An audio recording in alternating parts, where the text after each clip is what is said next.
You ever wonder what the badge really costs your family? On Reasons We Serve, we bring you raw, unfiltered stories from men like Danny, combat medic turned cop, canine handler, and use of force expert who've seen the real cost of the job. September 26, 2011, I was involved in a shooting. I recognized, I don't think I said goodbye to my wife today, or my kids. And in the next few minutes, one of us is going to be dying. One of us is going to be trying to kill each other. The motivations, the horrors, the triumphs, and the quiet toll it takes at home. If you wear the badge, want to, or just want to understand, this channel is for you. This is his story.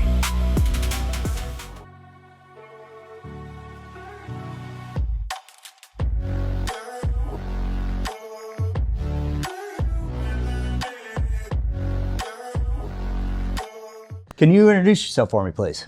Yeah, my name's Danny King. I'm a retired police officer, did 24 years in the city of Henderson, Nevada. And in that time, I was a patrol officer, canine handler, street crimes problem-solving detective. After a OIS, I went to the training section and began to teach use of force as well as investigate it. And I spent my last 4 years back on the road as a patrol officer. So Danny, we're obviously at a canine conference right now. And I don't know whether it's because you put on this conference for so long, but I'm walking around going, "You're going to talk to DK? Oh man, that guy's the man." Yeah. So in 2008, I actually started this conference, and it was because of, guys are trying to learn the job, as I was trying to learn the job, right, of canine handler. So I put together the conference where we had patrol guys, narcotics, explosives. We brought together the industry guys, and it was really tough because I used to do it all by myself. Literally, I did everything by myself. And so that's how I know a lot of these guys. And I would introduce guys, "Hey man, what are you here for?" I want to learn about this. "Oh, Steve Sprouse knows about that. Let me take you over to him." And it was cool because it connected the canine industry. But eventually, I moved on from canine. And in fact, I moved on from canine back to the road, got involved, and my focus then became officer-involved shootings and use of force. So I kind of ended this, and someone picked it up and ran with it. Okay. You lived here in Nevada all your life? Yeah. Born and raised, with the exception of the 5 years that I spent in the Army in Central America as well as Colorado. Okay, so let's talk about that, because channel is obviously Reasons We Serve, and I have a lot of people that are in the military and then go into law enforcement. So how'd you end up in the military in the beginning? Well, my father was in the Air Force. I was born and raised out here at Nellis. And, like a lot of people in my time, my father moves on and I'm here with my mom and my brothers and sisters. And, I lived in the hood, didn't have a whole lot of prospects, and always knew that my ticket out of here was the military. You think Las Vegas, it's glamour and lights and fun, and you don't think of the hood of Las Vegas. Yeah. But I assure you, there's hoods, and I lived in them.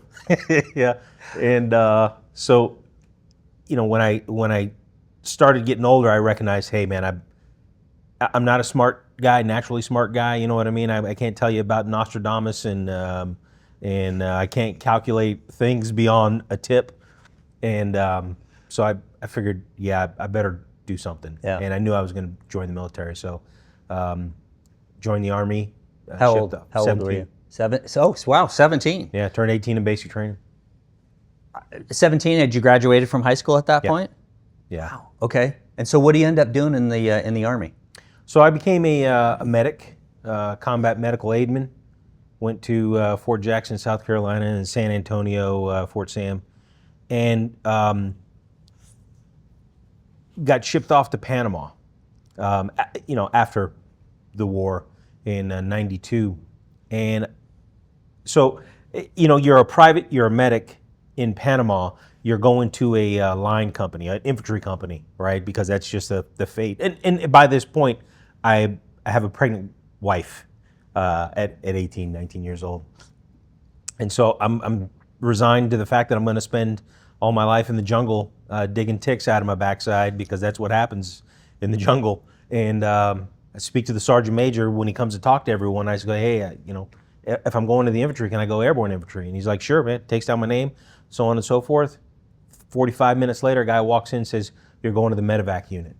And the Medevac unit is Black Hawk helicopters, right? So if you think of the pinnacle of a career as a medic, it should be as a flight medic, right? That is the coolest job to have. And as a private, someone gives me this golden ticket to an incredible job. How do you think you got it?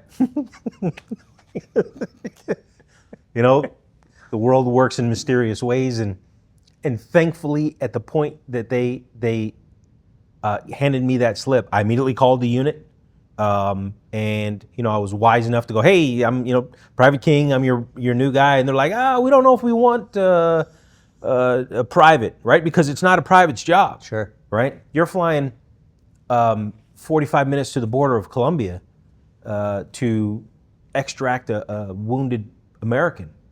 And I had just graduated medic school, and I'm the only medical guy on the helicopter.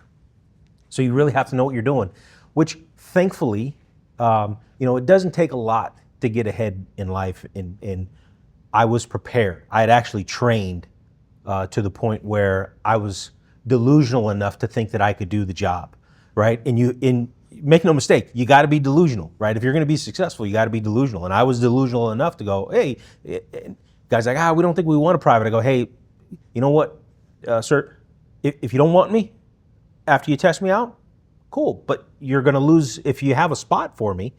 I can fill it until whatever. And they're like, yeah, okay, fine, right? And so they send someone to pick me up, and when it comes down to testing, like I kill it. I do a great job, thankfully, because that's my one skill in life is things are going to go upside down. Someone's going to get hurt, and you have to perform, right?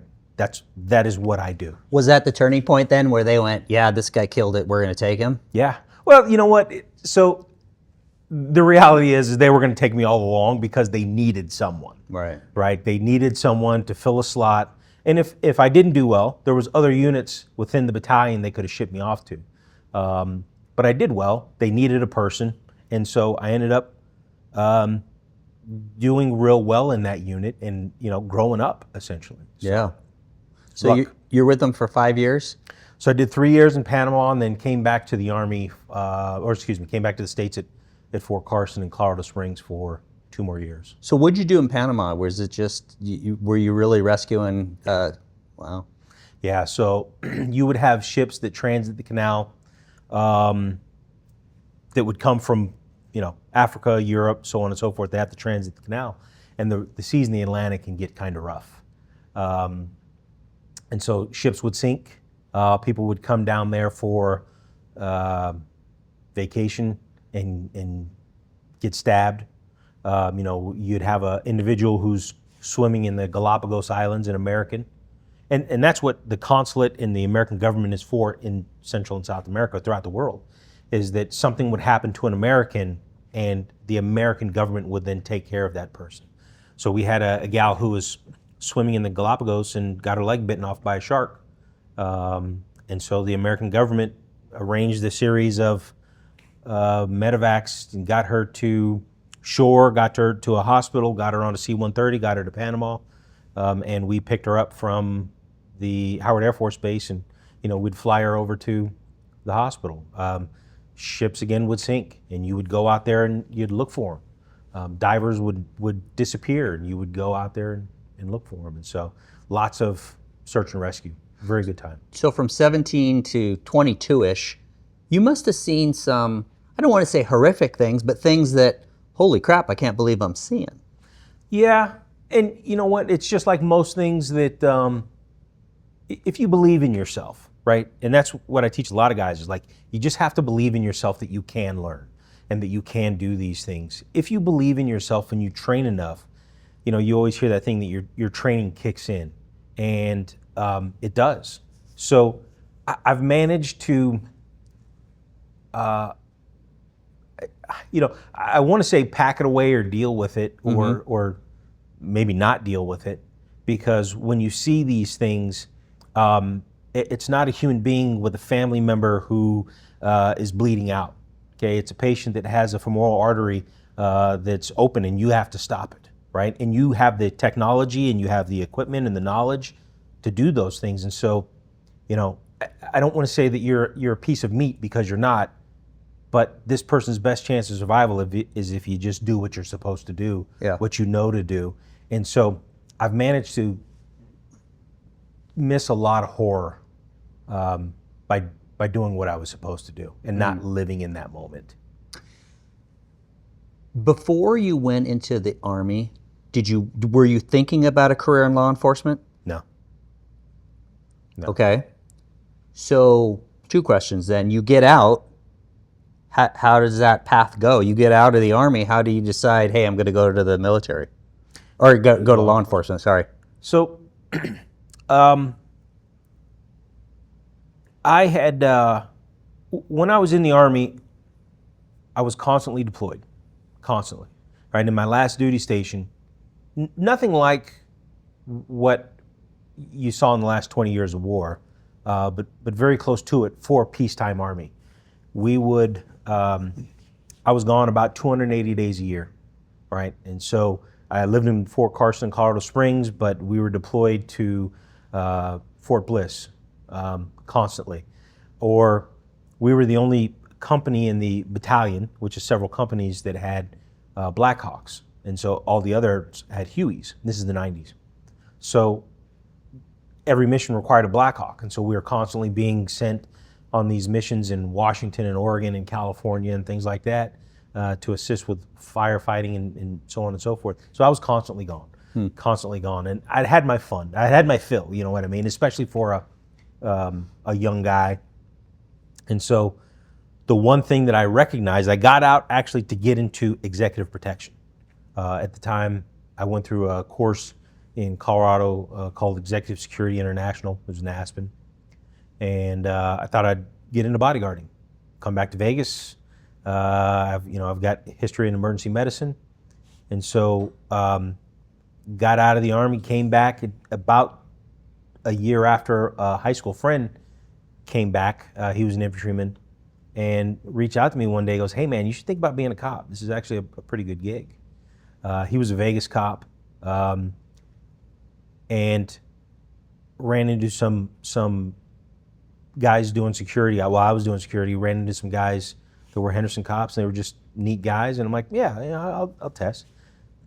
Having done Soldier of the Month boards and tests and things like that in the Army, I rocked it, man. Listen, I took a test with 1,000 people that day, and the guy says, we're taking 40, right? And so people stand up and walk out. Now you have to understand, like, I'm not a rocket scientist, right? I can figure out a tip. I can figure out a tip, that's it, right? So all these other things that you're supposed to do, like I can't do those things, but I at least go, hey, screw it, man. Let's see how this works out. Yeah. So out of 1,000 people, I'm one of those 40. I come back and look for my test score, and I got like a 92, 98% or something like that. It wasn't even on the list, right? They had just a bunch of like initials and dates of birth, and then your score. I'm not even on the list. I thought I did so bad because I can't find it. And I look over on this completely separate list, like they had to double check, and I got like a 93%, right? And so it just goes on from there. And I'm like, oh, okay, yeah, I guess I'll do it. But it's not because I had a burning passion to serve the community. It's because it was a skill set that I recognized.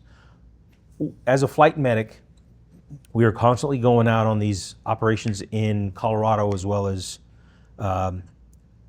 Texas to evac someone from crash sites. And so you would deal with law enforcement all the time. And guys are like, hey man, you'd be great at this job. You should think about it. We would do a lot along the border in El Paso with the BORTAC guys and pick guys up. So every mission almost always involved an ambulance and a law enforcement officer. And so you saw what those guys did, and I thought, okay, yeah, I probably could do those things. My buddy calls me up, says, hey, you should test. I drop one application, I get hired, and the rest is history. So besides the testing that you did, which obviously you were good at with the military. What are other skills? Do you think there were other skills that translated from the military that helped you with your law enforcement career? Yes. You have to be disciplined. You have to understand standards. You have to understand that there's reasons that you don't understand, but there's reasons things are done in a particular way, right? And so you have to do those things. And those very easily, it's a paramilitary environment in law enforcement, so it's a great path to prepare you for what's to come in your future. And I would say that you can never go wrong going in the military. That's not true. You can, but if you have a good head about you, or you need to grow up, it's a great place to do it, right? And you have a job, you're expected to do it, and the military, especially in the last few decades, is about doing that job, and you'll get the repetitions in. And so it made me to the point where it ingrained in me that, hey man, you can do this, right? So I'll give you an example. In training, the military would go through this whole moulage thing with injuries and fake patients and all this other stuff. And then you would get to the scene of a guy who actually has a broken femur. You're like, huh, that's it? You know what I mean? Like, man, I saw better ones in training. Okay, let's crank this about, and let's get on with it. And so it just got to the point where it's ingrained in you. You can do this. We can train people to do incredible things, and the military did that.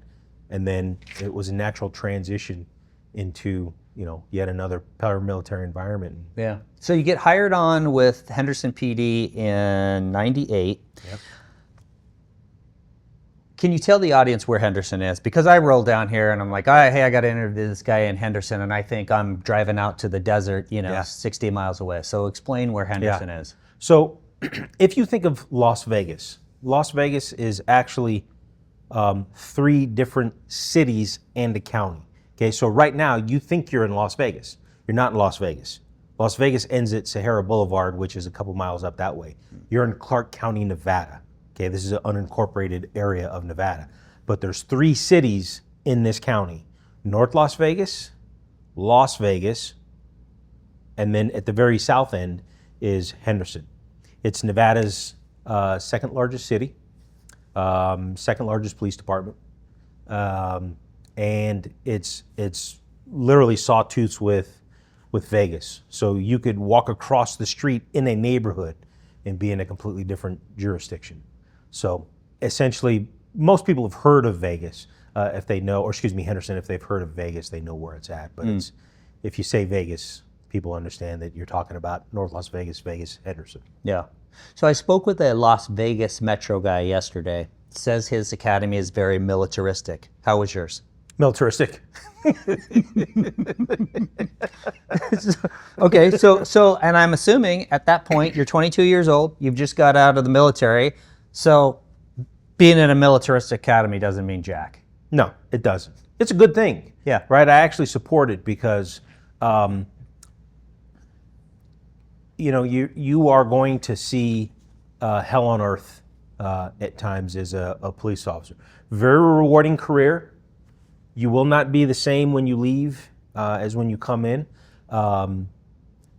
and not necessarily in a good way, but you will see absolute horrors, and you have to be prepared, right? Just think at some point, someone may try and kill you. Someone may try and fight you, right? And you have to have the mental fortitude and discipline to understand, yeah, I can survive this, right? Or I can win this. And so when guys put you under pressure in training, it makes you a better police officer out on the road. But people think sometimes that you're just an automaton, right? Where you just follow the rules and you arrest people. Well, it's not that way, right? Law enforcement has changed a lot in the last 15 years. Law enforcement's changed a lot in the last 5 years. But what ends up happening is we need guys that can think through things, right? Guys who, sure, you can show up, wade into a bar fight, arrest the right people, but you're also going to get a call from a neighbor saying, hey, my neighbor's drunk, she's an alcoholic.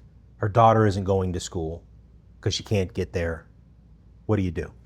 So you show up with a crew of guys and you go, hey, Eric, I need you to take her to school, right? So Eric gathers up her things, takes her to school, speaks with the school about what's going to happen next. You're on the phone with the investigators. So you're going to do all those cool things.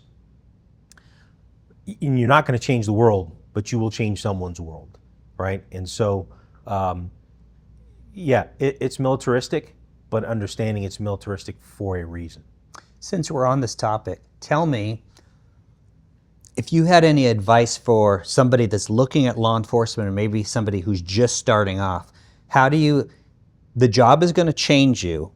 How do you prevent yourself from changing to the point where it's in a negative, where you're like super bitter, or maybe over the course of your career you get PTSD? Any advice for young people? Yeah. Understand that it is a tough job.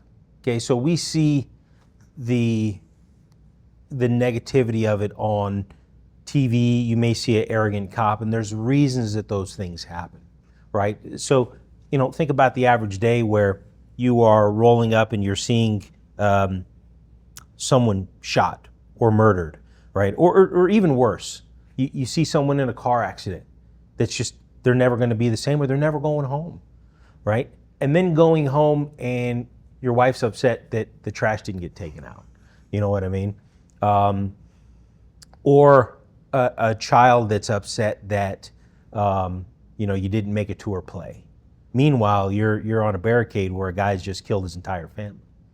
And so there can be that disconnect where they don't get it, right? My family didn't get it, but I also tried not to bring those things home. I brought them home just in terms of frustration and anger, where they always saw that maybe I was curt or short with them, but they didn't know that I held a dead baby. They didn't know that I'd seen a murdered family. They just knew that something's not right with him, or he's angry. And so probably the biggest thing is understanding that the job is going to try and change you. It's going to. It's just a matter of if you allow it to happen and if you know how you can avoid it. And so, there's a couple things that I do that I've always done. I've always been a screen printer, just making t-shirts and things like that for fun. Commercial embroidery.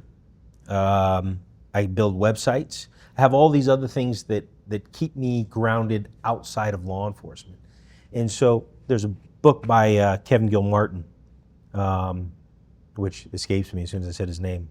But it's a book about surviving law enforcement. Yeah, I think it's the Red Book. Red and white, and it's Officer Survival, something like that. Sorry, Kevin. But it's a great book, and everyone that I work with had a copy. But you keep riding dirt bikes, right? You keep doing the things that make you a normal human being. Your buddy who's an IT guy that the whole server crashed and he had to do all these other things and write this PHP and do all this other stuff that nerds do. Like, keep that guy as a friend so that you recognize, right, this is the trauma that people deal with on a normal basis, the server crashes, right? Not everyone sees someone shot in the head with a shotgun and then has to go to lunch and then has to deal with a HOA complaint or something like that, right? Mm-hmm. Keep those friends. Keep doing what keeps you normal, and recognize that you're the anomaly. Right? You go to a party and people find out that you're in law enforcement. They want to ask you all these questions, or they want to blame you for all these problems, or tell you about their ticket, or so on and so forth. People are fascinated by it, and it's an exciting job that can suck you in. Right? Think about getting a call out and doing surveillance on the mob or something like that. And man, people are fascinated with those stories, and it's cool, but it comes at a price. And so you have to make sure you always keep that balance. And inevitably, people lose that balance, and you don't want to do that. Great job, and we're a lot better about keeping yourself grounded. but just understand the temptation and things like that. It's always there. I didn't ask you this. You married? Yeah. So give me your philosophy based on what you were just talking about. Some people say, I tell my wife everything. Some people say, I don't tell them anything. Some people say, I tell them, but not the gory details. What was your philosophy? You know, my wife is an anxious person. And it seems more so now, and it seems like I'm more so an anxious person than I was early in life. But I never bothered her with details. So I have 5 kids, right? And I just imagine that life was complicated enough for her. I mean, I was there. I understand how complicated it is, but I never saddled her with those details. And it was never, the stories were never about how a guy won $1 million and his life was great and everything was fine. It was always chaos and disaster. You know what I mean? It was always the negative stuff. And I just didn't want to bring that home.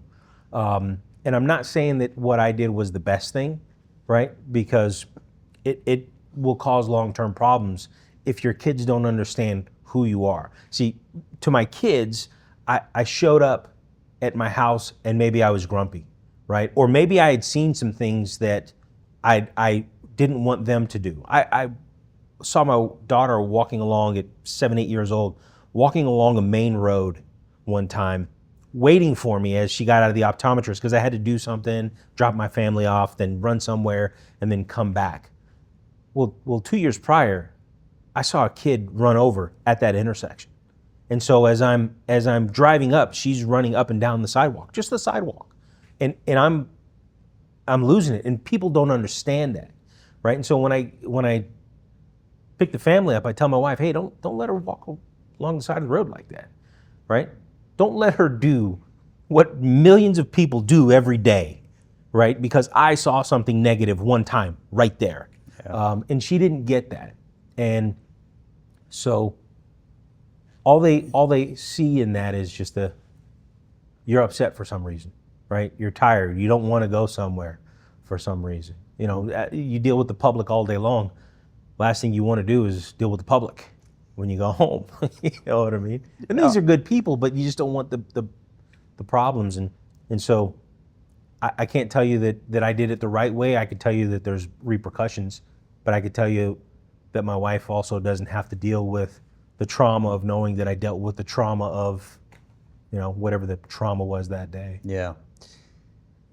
Give me what was a typical, wow, actually, scratch that because there is no typical day. What was it when you started on patrol? Give me a day in, day out, you know, where you answered DV calls or whatever else. And then how long did it take you after, I'm assuming you guys are in one-man cars in Henderson? Okay, so after you get off your field training officer program and all that other stuff, so give me a day-to-day and then tell me how long did it take for you to feel, I got this, comfortable? So day-to-day is City of Henderson, we started at 6 o'clock in the morning. Okay, by 6:10 your vehicle's loaded because anything that happens after 6:10 you may be called to, right? Because the briefing period where we talk about what happened the day before, any lessons learned, kind of transmit information, finish reports or catch up on reports, that occurs between 6:10 and 6:45. 6:45 you hit the road. About 7 o'clock the other squad's coming off the road, and then you take what comes, right? And it works like that for each of the different shifts. And so at day shift, where I finished my career, at that point, people are waking up, they're starting to go to work, they're recognizing their car is broken into, people are coming home drunk, and so you might be dealing with domestic batteries. But for the most part, depending on when you work, if it's the weekend, it can be quiet, right? But once people start waking up, 8 o'clock, 8:30, then you're gonna start seeing people not waking up because they died, right? Family members finding them throughout the day. You're going to see Super Bowl weekend, you're going to see people start to drink and fight and things like that. So you're responding call to call. And within my patrol area, my area alone, I had 47,000 people. So vast majority of the times, no problems. It could be a fight at the elderly home. It could be a car that's broken into. And so you simply show up and do what you can. But in the retail corridor, you're looking at retail theft. You're looking at crews starting to steal things, beat loss prevention in order to keep those things, so on and so forth. You're seeing people call saying, hey, I just got a call. My husband says he's going to shoot himself, right? Or they call 911 themselves. And so you're starting to see all these things. I remember just before I retired, December 2021 or something like that, early in the morning, can't remember what day, and 911 call from Trader Joe's. They say, hey, we got a guy in here waving around a knife saying he's going to start stabbing people. And so, you know, it's Trader Joe's, 8 o'clock in the morning. A lot of people show up at whatever time Trader Joe's opens up. So you know that store is packed. That strip mall, there's a lot of services that relate to elderly. And so right off the bat, right out of briefing, you are hauling backside to get there, and ends up in a shooting, right? But you could go days without anything significant happening. So whatever happens, and someone calls 911 or someone calls 311, your job is to show up and handle that problem. And you know, I'm sure younger guys want just nonstop drama, but you know, when you get flagged down and driving down a residential street and the guy goes, hey man, there's a pothole right there. And you know, it's just kind of a nuisance. Is there anything you can do about it? And you go, yeah, absolutely. You know, you hop on your Comcate and you're like, oh, it's about 12 inches, 13 inches, 4 inches deep. Okay, cool, boom. And 6 hours later, a guy shows up, right? And fills in the pothole, you know? And I'm good with that. Listen, I have more training than most people across the planet when it comes down to force, shooting. I've done some really cool stuff. Man, I'll take care of your pothole. No problem, right? I got a call one day from a lady who accidentally packaged their phone, and she thinks she packaged it and dropped it off at the post office. She doesn't know what to do. So she calls the police department. And it used to be the city that Henderson was, right? So if you called, the police were going to show up and help you in any way they could. And I like that, right? But that's when it was a lot smaller city. And so, yeah, okay, let's do this. Log in on my computer to your Find My iPhone. Let's find your iPhone. Show up at the post office. You walk into the post office, go, hey, I know this is federal property and I know it's mail and stuff like this, but this lady thinks that she packaged her phone and sent it in there. Can we hit the ping, and if it's back there, find it, she can tell you what's on the label. Manager goes, yeah. Okay, boop, and it chimes, and it's the kind of thing that people think, oh, law enforcement shouldn't be doing that. I'm good with it. Yeah. Right? Yeah.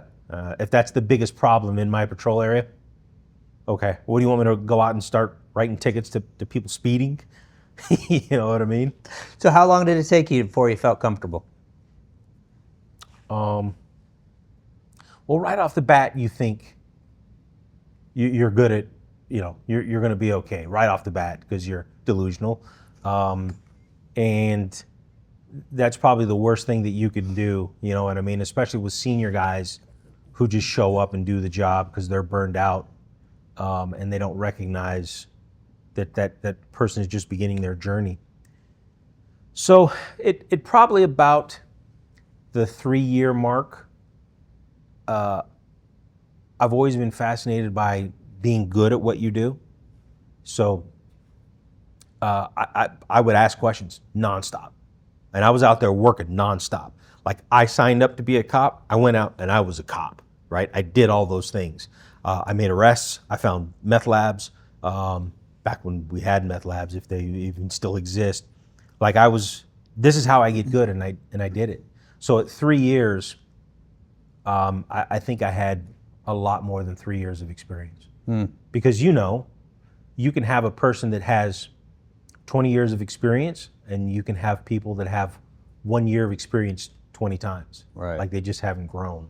Right. And there's times in there where I grew, and then there's times in there where I skyrocketed. So in my last probably 10 years, like it was leaps and bounds in terms of what I knew. And you look back at these new guys starting out, and you want to show them, hey man, you can be great at this, and this is the path. And I think that if law enforcement knew these things now, the guy sitting in the patrol car now, if he had a plan and someone could teach him, hey, these are the things you need to know, and this is what you can do, I think that it could change, but it could make more rock stars a lot faster. Can you tell me the story about the baby and the dresser? So it's probably about 2011 or 12. I can't remember. I'm working the west side of town, which is upper class, nice area. And I just happened to drive down this street that my daughter's Girl Scout leader lived on. And you try and drive down these streets. There's thousands of streets, but on that day, I drive down this street and I look over at Jessica's house, who's the Girl Scout leader, and I see her car there, and I just kind of drive on by. I can't remember what time it is, but it's a nice, quiet, beautiful day. And I get to the end of the street, turn out of the neighborhood, and I make it to the street called Horizon Ridge. When we get the tone goes off, warning you, hey, this is a hot call. And they gave me the address and the name of the street, and it's the street that I just came off one house over. And so I immediately turned around and I drive back, and as I get there, there's a lady just frantically holding this baby, and the baby's limp. I think the dispatcher told me dresser fell over while she was getting dressed. The baby climbed up the dresser because the drawers were open, and the dresser fell on top of her. And so the baby is covered in blood. It's a 2-year-old, right? Very tiny, covered in blood. And I'm trying to open the airway, and I'm dumping blood out of its mouth, and it's very, very small mouth. I can't get a pulse, and so I start CPR. I think I have a bag, but I can't remember. And maybe it's that I don't want to remember. I just know that I go to work. I don't feel as though I'm not doing what I'm supposed to do. I go to work right off the bat. I've done this in emergency medicine. I've done this as a police officer. And I remember the fire department pulling up. I tell another officer before the fire department gets there. I tell him, hey, get a bag. I think he gets the bag. And I just remember going to work, and as the fire department gets there, I remember saying, hey, I can't get an airway. And the fire department guy, or the paramedic's like, okay, dude, relax, right? And I'm thinking to myself, relax. Like, I'm not out of control here, but I'm thinking to myself, and that kind of snaps me out of what's going on. As I'm thinking, what the fuck did you say to me? Right? As I'm doing CPR on this baby, and it takes me out of operation mode into, wait a minute, what? And I look up at the mother. At this point, my friend, the Girl Scout leader, is there, and I look up at the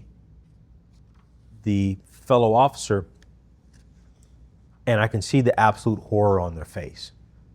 And it's really not until that point where I recognize,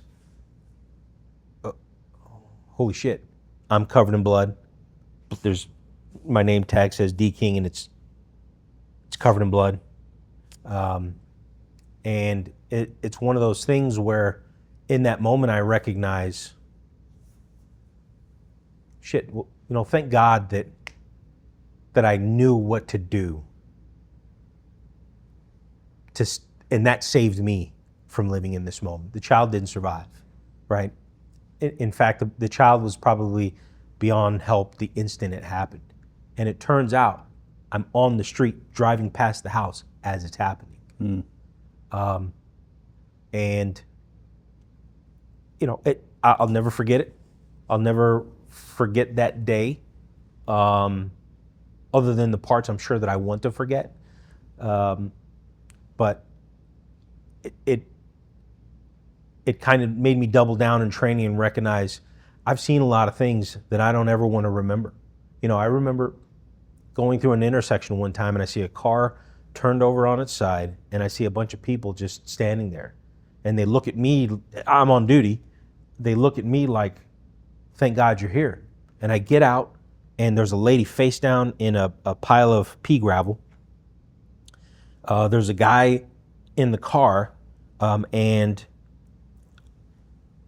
everyone's frozen. And so I can see that, listen, there's a pile of blood, it's covering her face. And so I want to be careful of her spine, but I pull her over, and as soon as I pull her over, she's able to gasp for air. Okay, I need someone to hold this person just like this. And they do. And then I run over to that guy, same thing. He's laying across a seat, and I can see his chest moving, but he's not breathing. So I straighten his airway out, right? Because it's down like this. I straighten his head and I hold it, and he takes a gasp. And I say, hey, I need someone to hold this guy's airway because I'm not sure if there's other people or what's going on. I'm on the radio. I'm trying to coordinate all these things. But again, I thank God that I'm not just living in the moment watching someone die. That they have given me the ability to do something to distract me from the realities of what's going on. I understand the realities of what's going on, but I'm not living in it. I'm not soaking it in. I can tell you that's a horrible place to be, to watch something like that happen. So what was your coping mechanism then? I mean, some people drink, some people stuff it down because, hey, I'm not going to talk. Was there therapy? Were you required to see therapists? I mean, what was your specific way that you dealt with these things after this many years? I don't know. I don't know that I have. I have no idea. I can tell you that I'm very easily distracted now. I attribute that to age and just kind of technology, but I don't know. I've always had other things going on in life, but I could tell you that was the one time that I told my wife with the baby. That's one of the one things that I told my wife. And she will tell you that story to this day, right? According to her, I came home and took the straps that come with all dressers, and I anchored every dresser to the wall, right? Because if you buy a dresser that's over a certain height, they come with straps that you screw into the back of the dresser and then into a stud so that the dresser won't fall over. Because it was even more impactful because you had a kid at the time. Yeah. Yep, and I did it in my child's room, all my kids' room. I can tell you that, at that point with the baby, I think maybe my soul was already dead on the inside. And when I recognized my fellow officer, I recognized, I was the OIC, right? Officer in charge. I'm running the squad. Been OIC for 20 years. I recognize he's not in the right headspace. He just watched this horror. He lived in the moment because he didn't know what to do, right? And I watched him kind of stumble around. I say, hey, Lance, I want you to go to the station, and I want you to just kind of decompress.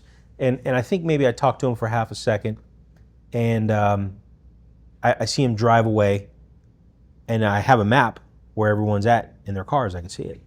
He drives the block over, and I drive the block over, and he's just sitting there zoned out.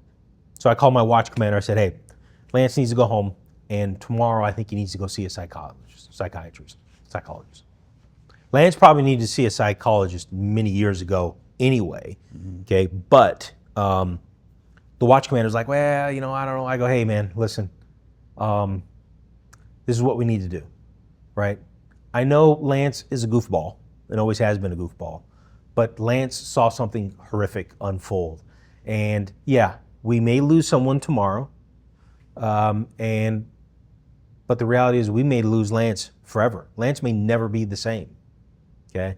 And I remember just going back and forth, and finally I go, hey, Todd, this is what we need to do. Okay, I want to make sure that I give Lance the best shot at life going forward, and if this has affected him, I don't want to be able to do something and not do it, right? Because this had gone on, this conversation between him and I had gone on to the point where most people would be like, oh, okay, yeah, I'll all right, yeah, maybe I'll just talk with him. And so finally I dug my heels in and I go, hey man, listen, we have money for this. It's not a money thing. It's not a manpower thing. I'm not sure what it is. Maybe it's just a procedural thing where you don't know what to do. I'm not saying these things to him, but I'm thinking these things to him because he's still the watch commander. And I go, we need to make sure that Lance is okay. Danny, why were you astute enough, though, to recognize that? You have, and I'm not throwing any shade at Todd, but you're going, dude, we got to get him help. And again, I don't know who Todd is and everything else, but I just envision this old crusty guy going, tell him to suck it up and push it down. How come you had that wherewithal? You know, one of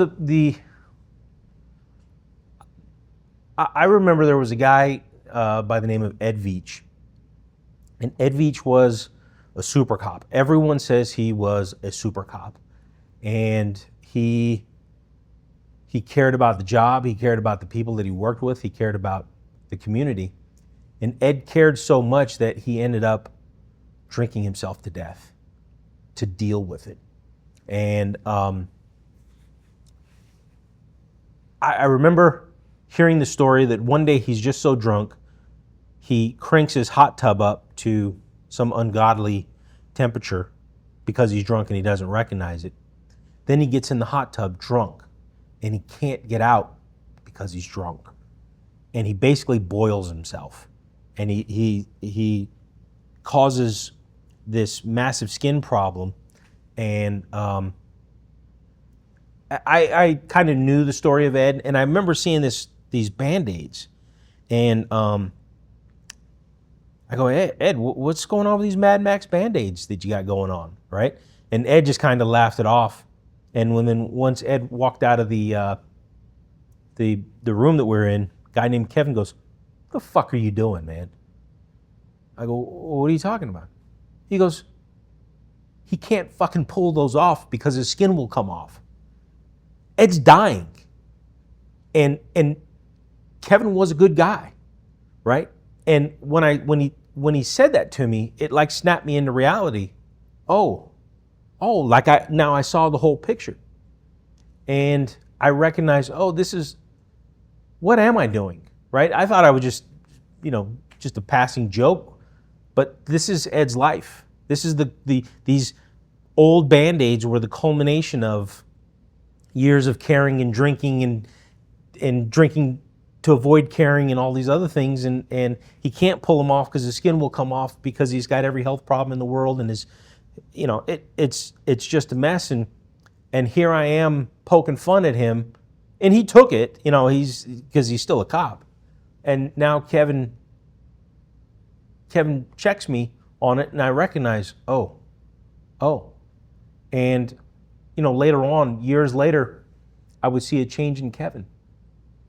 And I would always, at the time, talk with Kevin, right? And Kevin was doing like a peer support kind of thing. And Kevin would kill himself years later, right? Because the pressures of the job. And it's one of those things where if you're in tune to it, you see a change in people. And that change in people, and don't get me wrong, I would do it all again. It was an incredible career, but there is a downside to it. And the less you know about that downside, the more susceptible you are to it. And I see guys, I saw the change in Kevin. And when I saw it in Lance that day, I wanted to make sure that we just did what we could, right? I didn't have all the answers, but I knew that I could get him a few hours with someone just to talk about life. And if you've ever been to the psychologist, you have to go after shootings. sometimes you're not talking about life and how hard it is, and they're just checking to see if you're doing okay. I remember talking about jazz music in my first OIS, going to the psychologist. I don't even like jazz music. I don't listen to jazz music. And we're just talking about jazz music and all those other things. And I'm assuming that the psychologist is Dr. Larson. I'm assuming he knows what he's looking for. And maybe he thinks that I'm going to be okay, right? Yeah. Yeah, he's crazy, but he's crazy like the rest of us.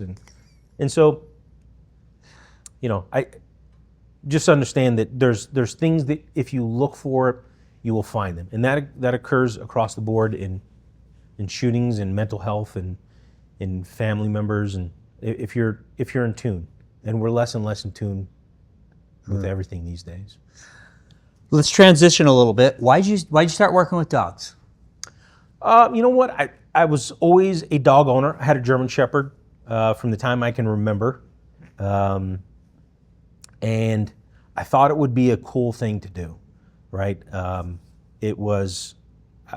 seen Metro and going out to hunt guys, you would get a auto burglary, or you get a murder or something like that, and you would see, before we had patrol dogs, you would see, you'd call for canine, and a guy would show up with straight teeth and, great hair and great tan, and he would like, yeah, what do we got? And he'd show up with this Malinois, and he would take off into the night with you or someone else. And I don't think I ever got to walk with those guys, but, and then 10 minutes later, you hear the dog barking, you hear someone on the radio, I got one at gunpoint, and you would get the guy.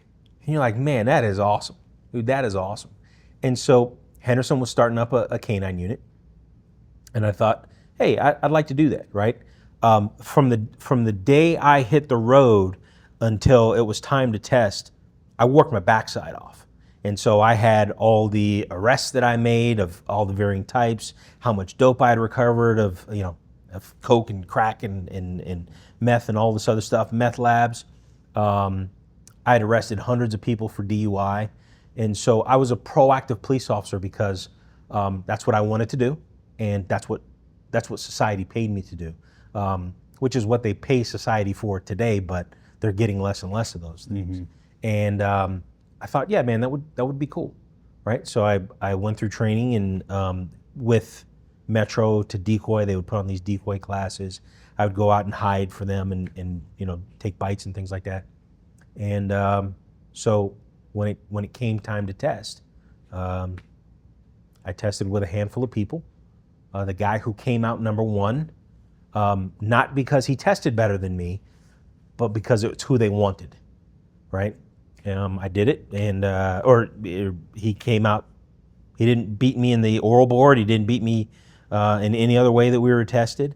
And just before, good guy, just before we were supposed to take the PT test, he got shot in the testicles by a sim round.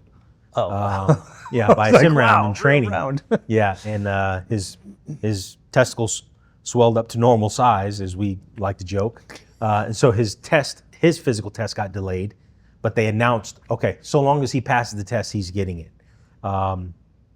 Which I thought, okay, this is BS, but at the time the agency was like 300 people. What are you going to do? Right. You just kind of go, oh, okay, cool. Well, if you need help, let me know, right? I'm here for the canine unit, so on and so forth. And then he failed the test because he wasn't good at handling pressure at that time. Huh. So. Okay, so you start handling the dog. What makes a good dog handler? So there's multiple components to being a good dog handler. I did maybe 3 months. First off, the dogs that are patrol dogs almost always come from Europe. In the last 20 years, we've gotten a lot better about breeding programs in the United States. Why is that? Why do they mostly come from Europe? Because they're bred for it over there, right? They are bred literally in pastures, literally in packs.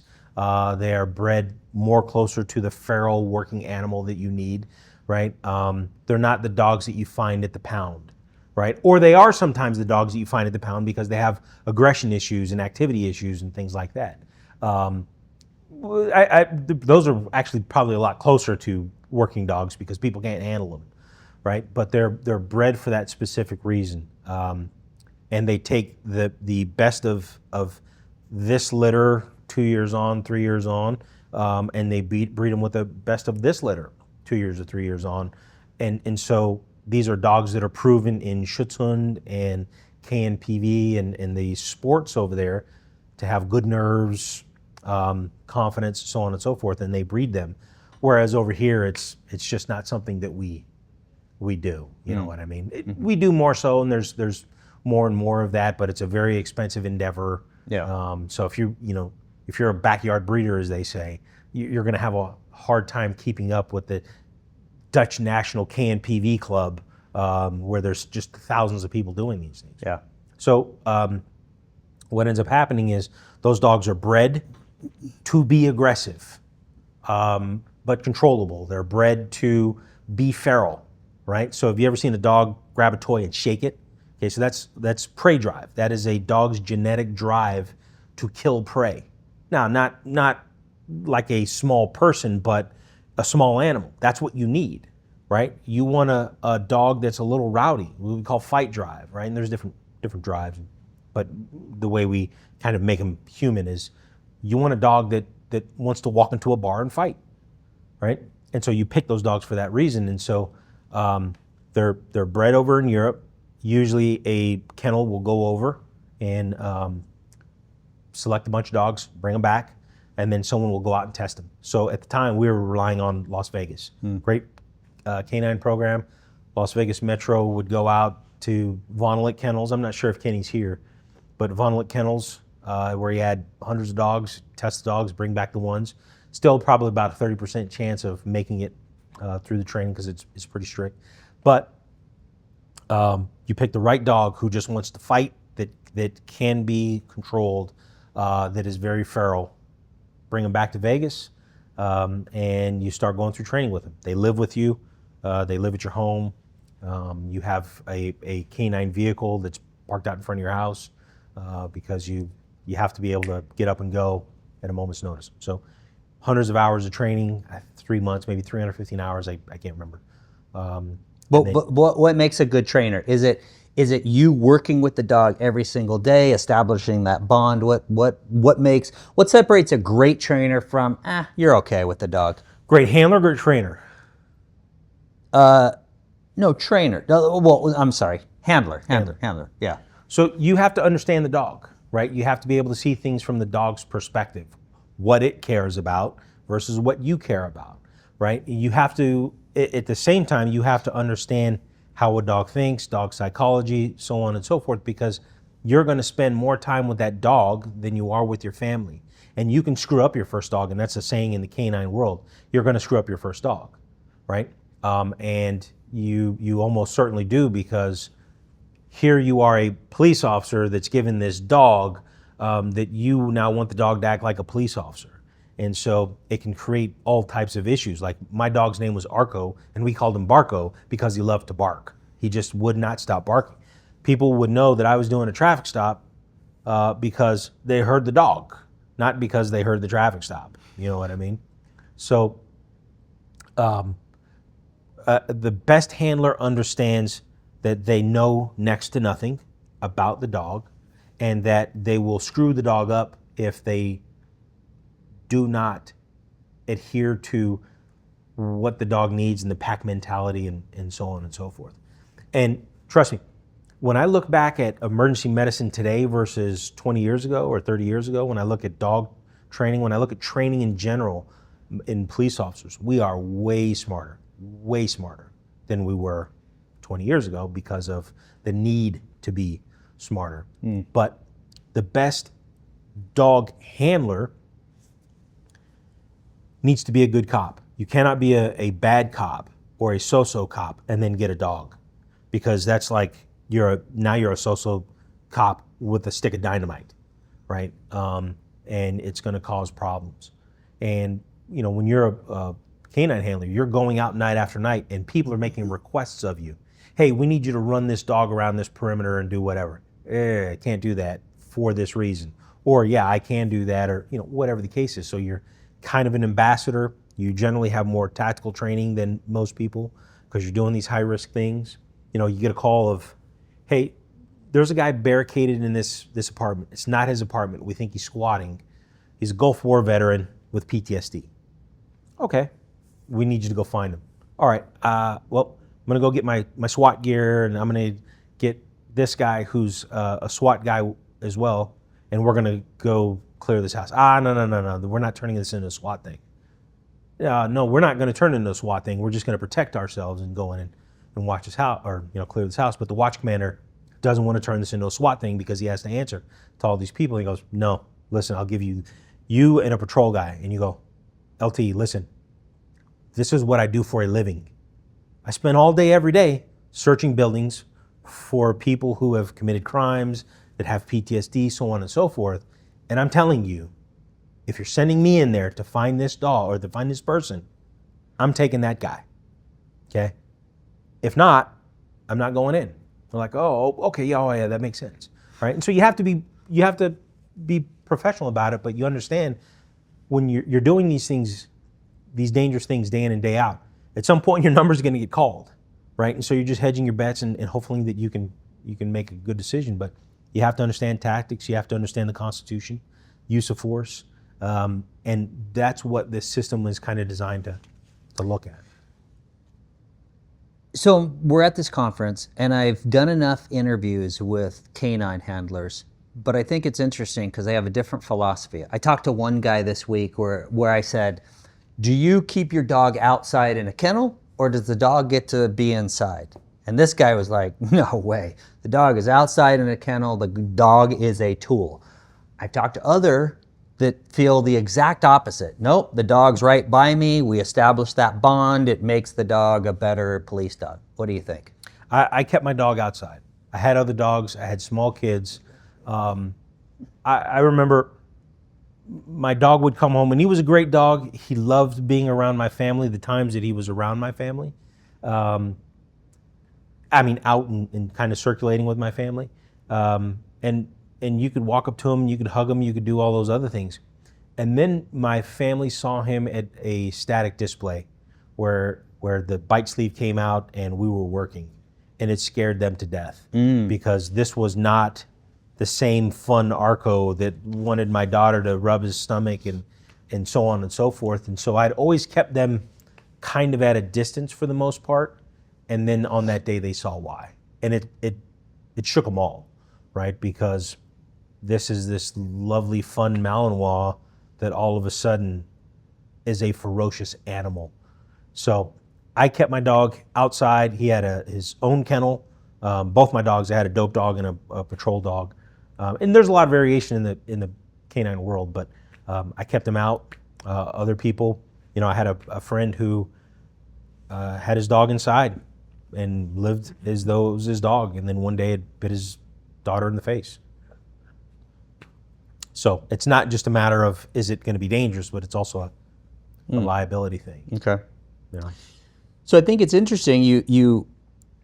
You're on patrol. You become a canine, and as a canine handler, you're establishing a little bit more tactical experience. A little bit more use of force, and then you become a use of force expert.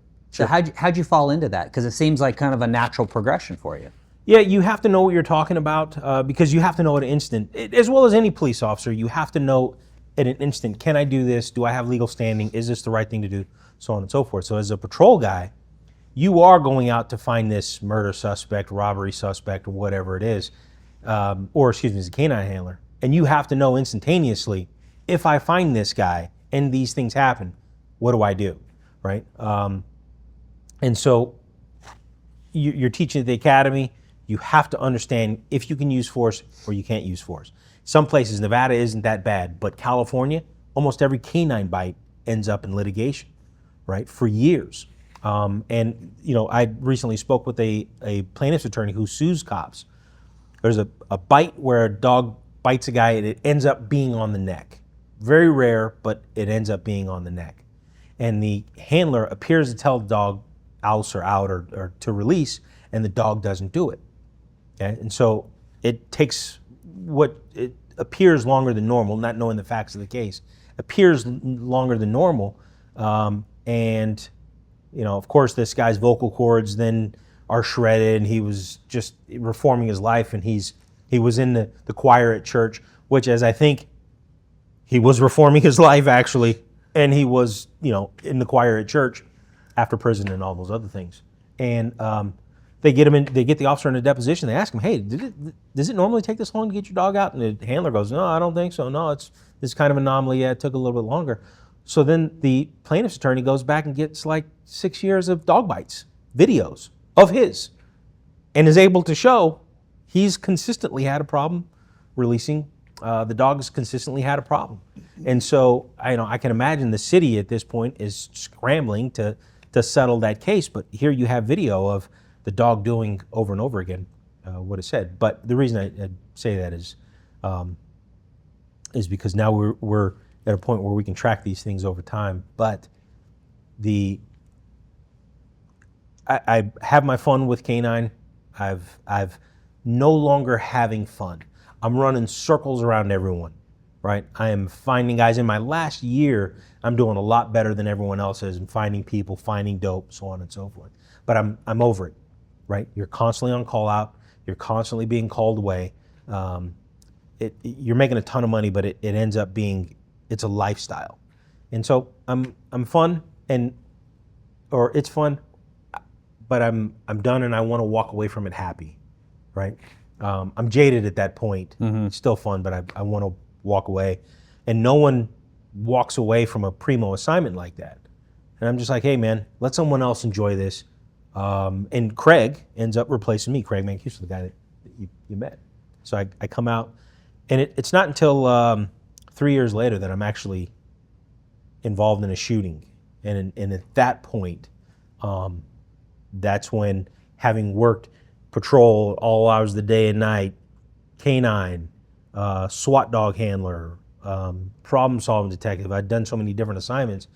And everyone that I worked with in those different assignments is now in training, right? So all the SWAT guys that I worked with in SEB, they're all in training. And so after my shooting, it's the first time that they want to debrief shootings to learn from them. And they say, hey, we're testing very soon. Would you think about testing? We can use your experience in training.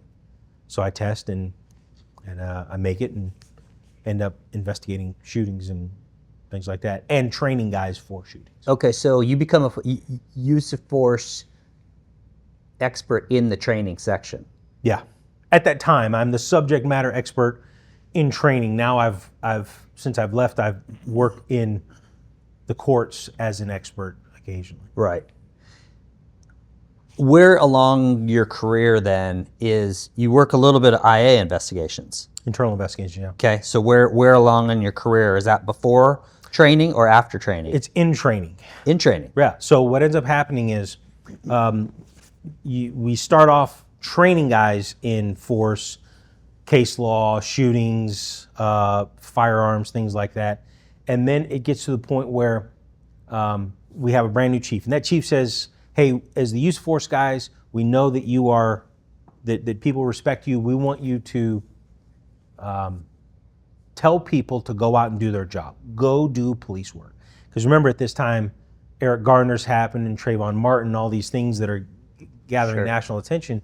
And so the chief is saying, hey, Jamie Danny, go out, tell guys to do their job, and we'll back them so long as they're making good decisions, doing the right things. Okay, cool. So we go out, we teach them those things, or we tell them, hey, chief says do your job. Do your job, okay? And one day, CO's doing his job, and guy gets out of line, starts aggressing towards a civilian nurse. The CO takes him to the ground, handcuffs him, and picks him up, okay, puts him against the wall. Well, it doesn't look good. Doesn't look good for a variety of factors that most people are unaware of. It's a jail surveillance video that has variable frame rates.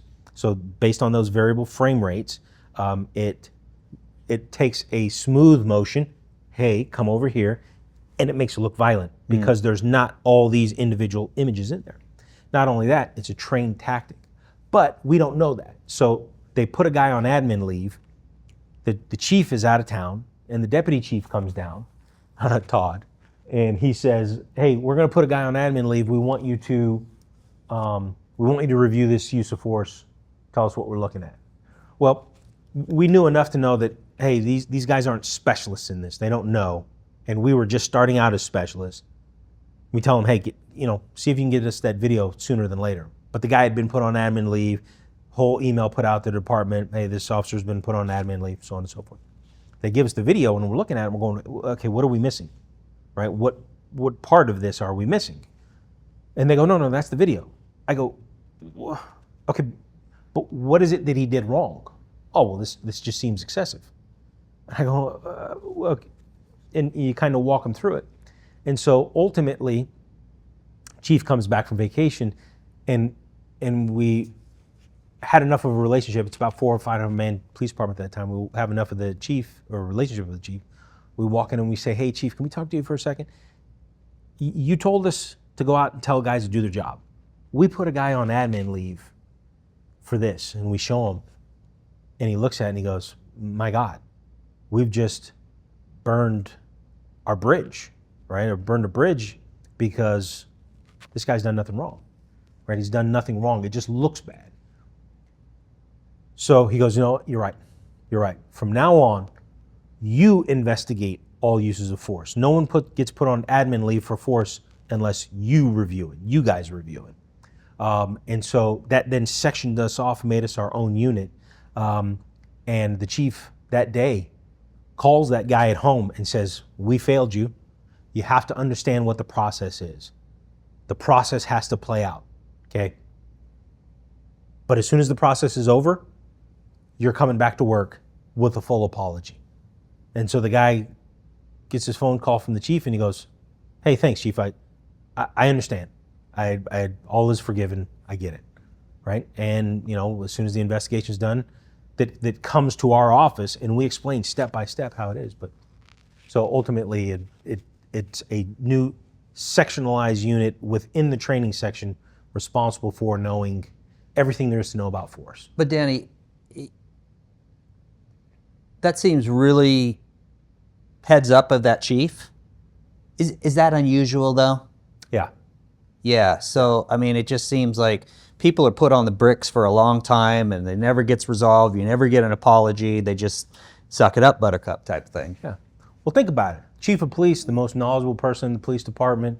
They know everything. They're making these decisions all day, every day about money and policy and movement and all this other stuff. A lot of them actually believe they are the smartest person about most things, right? A lot of them do. Not every one of them.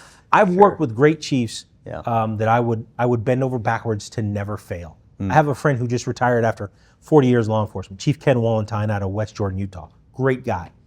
Okay, people love him. I would go out of my way to never let that guy down. But he's there. He's smart enough. He's put it in. The last chief I worked for was put in place for political reasons, and he was a buffoon. I respect leadership. I'm a military guy. This guy was a buffoon. He was put in place for political reasons, and he destroyed a police department. He hollowed it out, and that police department has yet to recover from that. When you were in IA, were you also a union rep? No. Okay. So it wasn't until I came out of the Force Investigations Use of Force office that I went back to the road because I was the one conducting those investigations. Right. Right. And it wasn't until I came out and I was freed to now do those things that people started asking me to represent them. How helpful was it to have been in, well, use of force plus an IA, now you're a union rep. How helpful was it? Oh, it was supremely helpful because there wasn't anyone that I didn't train. The people who were now doing my job knew that I knew light years more than them. And I don't say that in an arrogant way. Mm-hmm. I'm the one that trained them, right, to the degree that I could. There's a lot of experience that I had outside the agency and outside the court. So in 2011, DOJ tried to indict one of our supervisors for a use of force that looked ugly. Okay, it looked ugly, but once you understood what happened, guy's 300 pounds, he's fleeing from NHP, it ends up in a fight. in our jurisdiction. Well, the sergeant walks up as they're trying to get this guy in custody, and it looks like he kicks him in the head 3 times. It looks bad. Yeah. Okay. But that's not what happened. That's not what anyone on scene said happened. That's not what the subject said happened. But the DOJ, the FBI was watching the news and saw this whole thing break, took it upon themselves, which is, again, they have a public corruption squad. They look at this and now they launch the apparatus and they try and indict this guy. And they come to our agency and you see that they are building a case. They're not investigating it, they're building a case. Okay, they're not trying to determine whether it's reasonable, not reasonable, so on and so forth. And so very quickly I learned the tactics. I learned that not everyone understands these things. And then years later in Albuquerque, I have a friend who's a canine handler who sends his dog on a guy. The dog ends up failing. The guy ends up pulling out knives and it ends up in a shooting. It's the James Boyd shooting on the side of the mountain in Albuquerque. Well, at that point, I'd experienced the DOJ trying to indict a guy using all these different tactics and backhanded techniques. I had experienced the conflict in our agency. Our chief knew that he had 2 absolute use of force nerds who died over these things, who just, like, it was a perfect time, right, to start to learn these skills. And he would farm us out to other agencies, right, to help them with their force and their thing. So we got all this experience. So when the James Boyd shooting happened in Albuquerque in, I think, 2014, it was actually one of the first ones in the United States to cause a riot. Like, we knew all the techniques. And this guy was a personal friend of mine. We still talk to him to this day. And we helped him out when the DOJ tried to indict their guys. And I'm not talking about unreasonable force and cleaning it up. I'm talking about complex use of force, where there's just too many things for people to work through. It looks bad, therefore it must be bad, right? You could look at the shooting like of Renee Good, and as a seasoned DEA law enforcement officer, you know, ooh, that doesn't look good, okay? And so a lot of people end right there. It doesn't look good, and therefore they can look at all the reasons why it's not good, so on and so forth.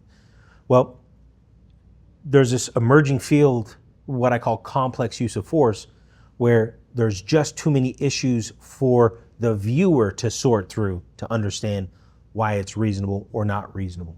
And so we had experience with that very early in our careers, probably one of the few people that had that much experience in it. And so we started working with all these different agencies on their complex force incidents. And you know, the internet's exploding about that time, and so things are being posted online as to why Vegas had an officer arrested for what they thought was killing a guy. And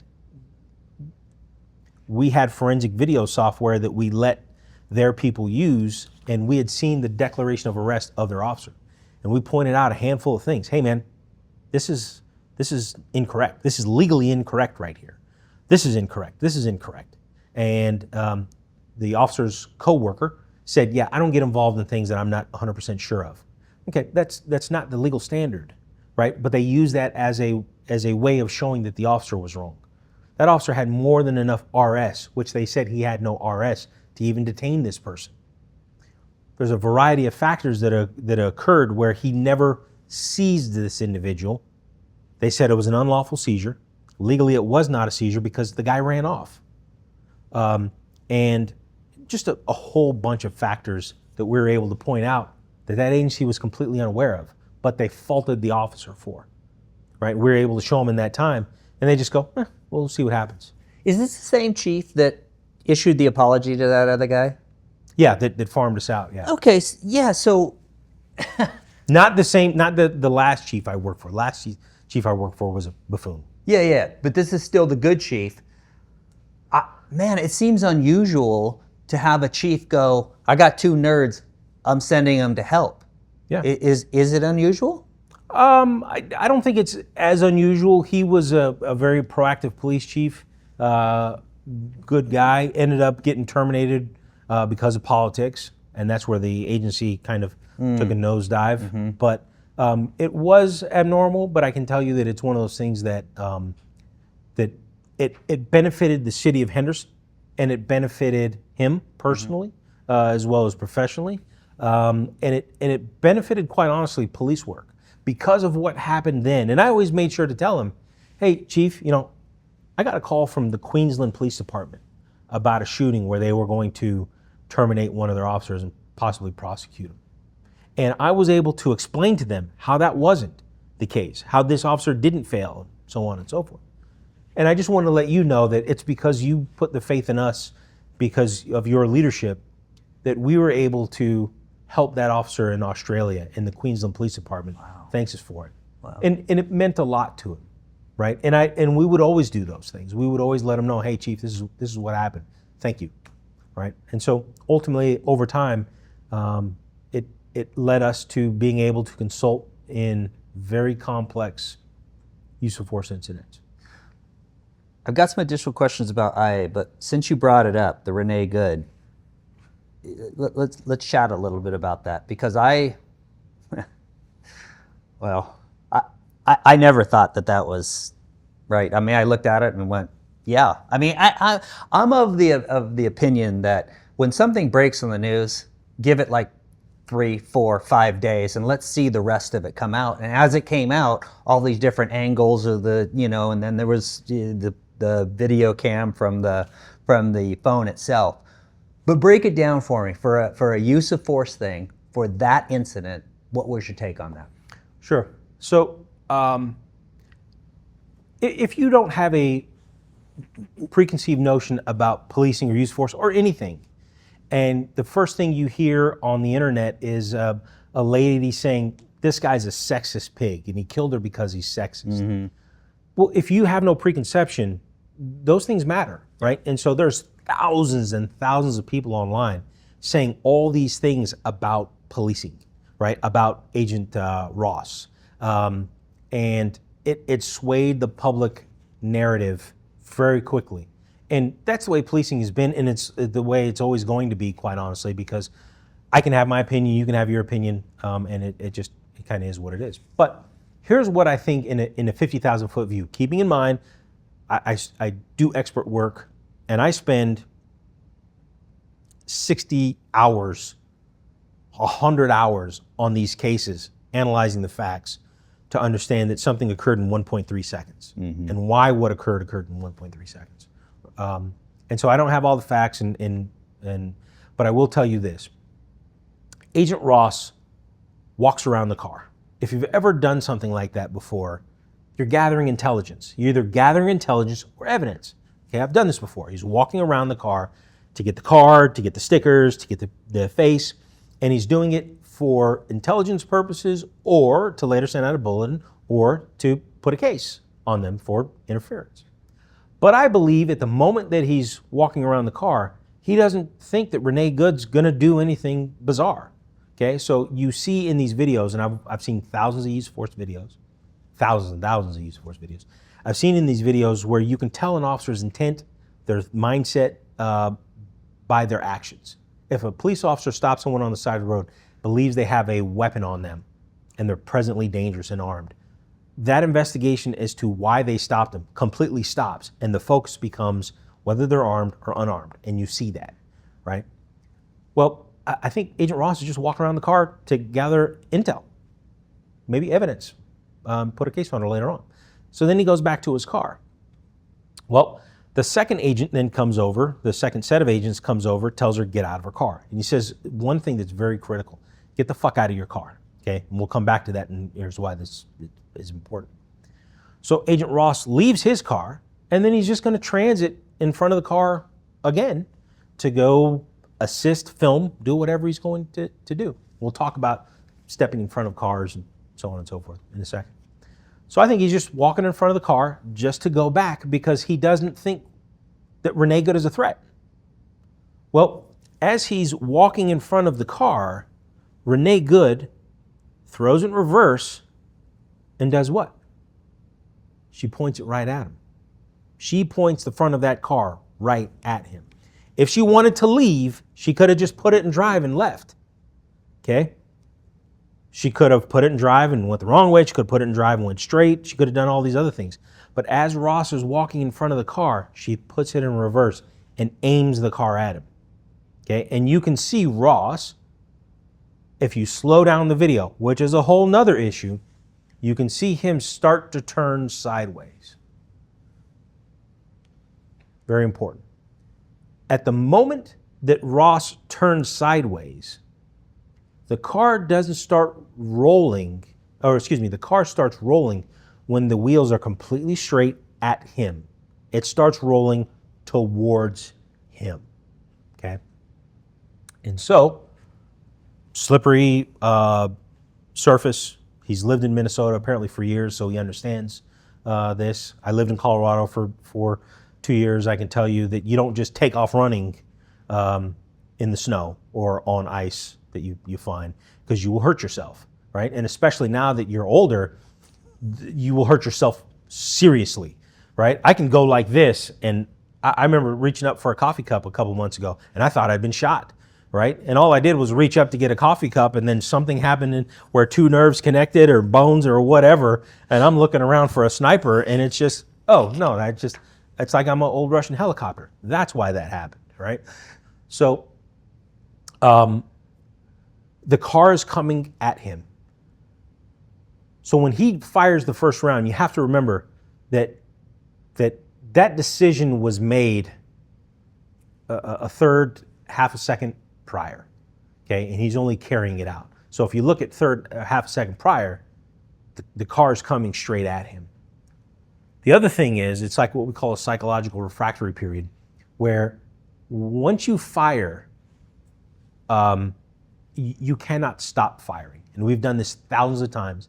It's documented in science, where once that first round flies, and you believe that you're shooting for your life, if Renee Good were able to give up instantly and stop her car and put her hands up instantly, if she was able to do that, that officer could not stop. That agent could not stop firing for another 2 to 3 rounds. And it's not even questionable. It's documented in science. I've done this thousands of times. And when I say it's documented in science, I didn't do the science. PhD candidates and police officers, and I have a friend named Lon Bartel and Nicole Forisi and a handful of other people who have documented these things. And you see them all the time in shootings. So as he is as she is turning away from him, what we know to be turning away from him, he continues to fire. He cannot stop. He can consciously recognize that she's turning away, and he still can't stop firing, okay? And so then she drives off, and he says, fucking bitch. Very important, okay? Very important for a handful of reasons. When a police officer curses, get the fuck out of the car, fucking bitch. It completely changes the way people evaluate force subconsciously. And this is crazy. I've got thousands of hours. I've traveled from one side of the country to the other, teaching police officers about force, investigation, so on and so forth. The one thing I tell them is, don't curse, okay? Don't curse. Because you can have a completely reasonable use of force, and there's been multiple studies done, and it's my personal experience. Multiple studies done on officers cursing during a use of force incident, and you can have no cursing, and people believe it's reasonable, and you can have that exact same use of force with cursing, and people overwhelmingly believe it's unreasonable. And so it completely changes the way people see that use of force incident, right? For the people who wanted to not believe that it was reasonable, that solidified it for them. Just that statement solidified it for them. As well as people who didn't know one way or the other, that swayed them as well. Keep in mind, this is going to last for years. There's going to be legislation about that. They're going to want to take qualified immunity away. And locally, there's going to be laws that are put on the books to keep this from happening. When George Floyd died, state of Nevada came up with all these insane laws that are horrific laws that don't represent the realities of policing, because George Floyd died in another place. We didn't kill George Floyd, but yet we suffered the consequences because well-meaning legislators came up with these rules. There's a handful of other things that occurred in that, where again People say, you don't put yourself in front of a vehicle. You never intentionally place yourself in front of a vehicle. Okay. As a law enforcement officer, you're trained in what's called heuristics, rules of thumb. Okay. If you're doing a bust out, you do it this way versus this way. But there's always exceptions to those rules. Well, yeah, you never want to step in front of a vehicle and plant yourself there to come forward. We saw that in Ohio. Officer was charged with murder and ultimately acquitted. But what you see in these incidents is oftentimes people are sucked into the car. Officer standing off on the side, the car then puts itself in reverse, the officer is in apprehension mode and follows the car as it backs up. Well, then the car comes forward. Okay, he didn't put himself there to stop it. He doesn't know what's going to happen. He thinks his car is going to back up. Okay, so at the moment that Agent Ross is going from one side of the car to the other, people are saying he should have never stepped in front of a vehicle. Okay, if Agent Ross is going to help out in that arrest or document that arrest, how does he get from one side of the car to the other? Go to the back? Right. Well, if he went to the back at the time that it happened, he might have been run over. Okay, well, is he supposed to go one block over or one block south and then over? How does he get to the other side, right? Or is it because we have this rule, this unofficial rule, don't put yourself in front of a vehicle, that he's completely neutralized now and he can't help, right? And so people hear that and they know just enough to form an opinion. And even you saw a lot of law enforcement officers go, you never put yourself in front of a vehicle. You never. Just before I retired, I almost got ran over, okay? Mancuso and I were having lunch. And Mancuso sees this car. He goes, hey, that's the car that fled from us 2 days ago, whatever. So I back my car up. I put it in the aisle of this shopping center. It's very, very structured or very tiny. There's one car width on either side. And as this car backs up, I put my hand on my gun. I point at him because you point at him to let him know I'm talking to you, right? And especially if you're doing traffic control, when you look at someone, you point at them, they know who you're looking at. And I never forget, this car backs up. I point at him, stop. I think my lights are on. I can't remember.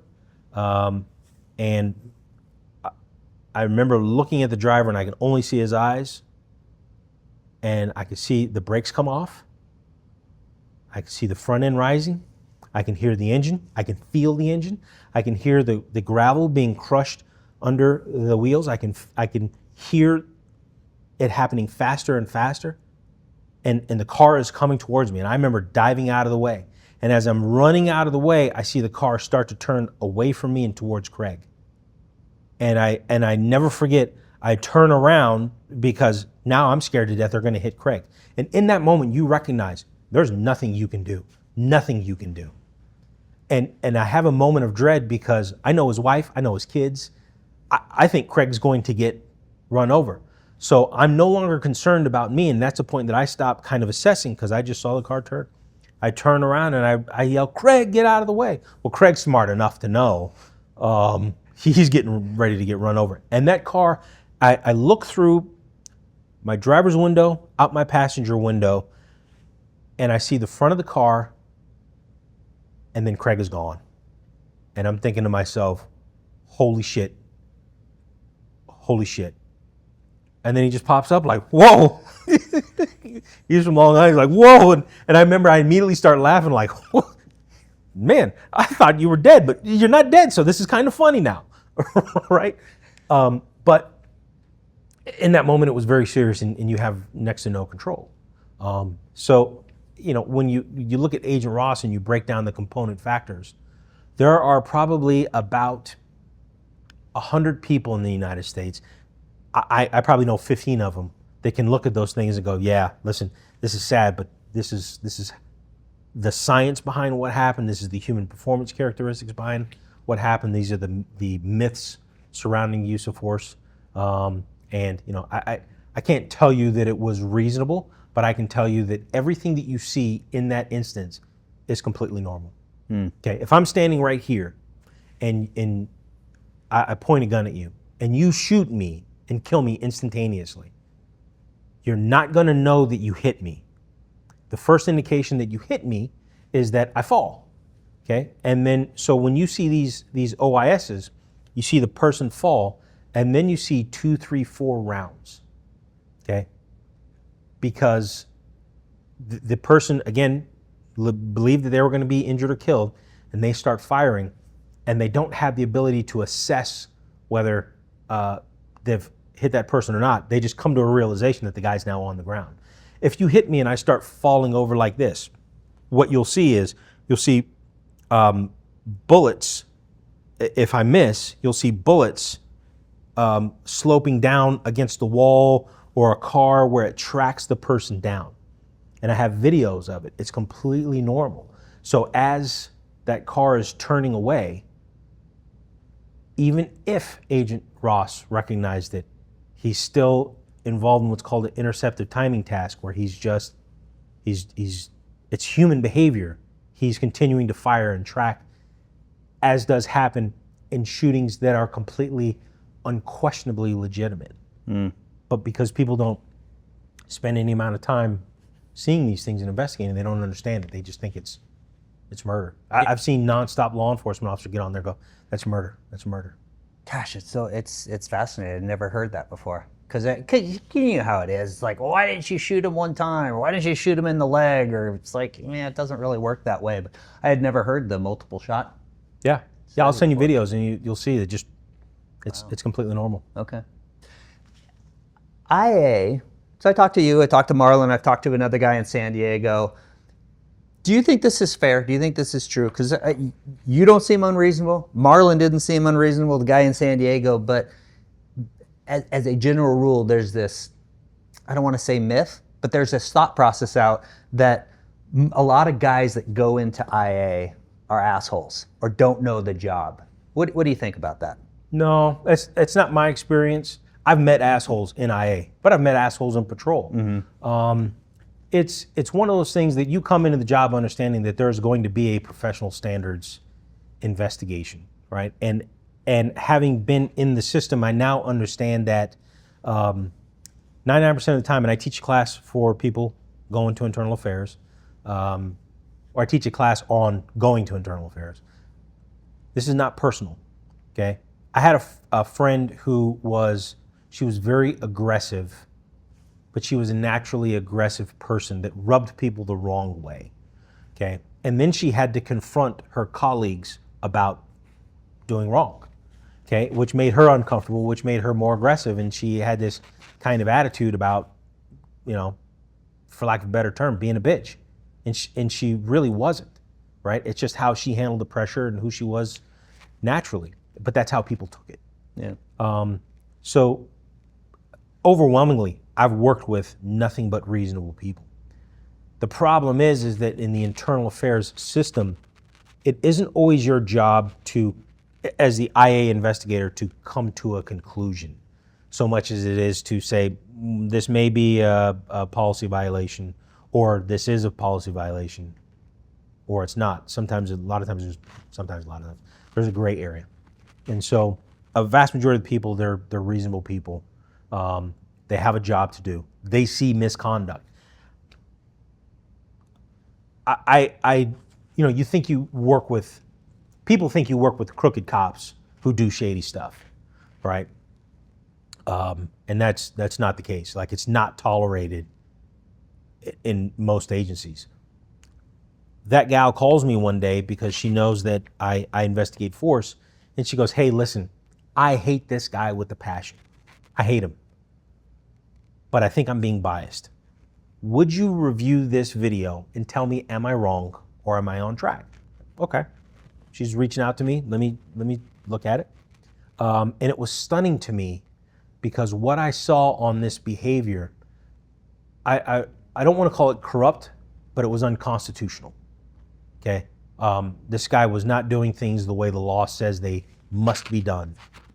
And he said that he was, he claimed on video that he was injured. He claimed in a video way before that he was going to claim an injury to go out on a medical. And this is all captured on video, right? And so I'm looking at this video and I remember I'm seeing such intentional behavior that I'm shocked. I just never worked with guys like this. And I'd worked with a lot of rough people, but we didn't violate the rules. And I'm seeing a person just blatantly violate the rules. And I remember calling her back going, yeah, that's what this guy's doing, right? And so IA investigators will see police officers do stupid things. And there's a legitimate purpose for it. Now, it doesn't mean you're getting invited to the barbecue at my house, but, you know, they have a job to do, and overwhelmingly, they're reasonable people. I used to go to IA as a union rep, having trained the IA people, and when there was an allegation, we would sit there and I'd say, hey, listen, ask me anything you want to. As the rep, ask me anything you want to, right? And they would just fire these questions. I'd scroll through the video, I'd point at the report and go, yep, no, right here, right? 10 minutes, 43 seconds. She said this, you see it right here on the video, okay? This is what the policy says.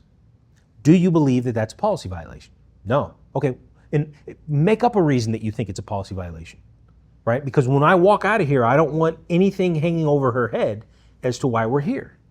And so they were almost always reasonable people.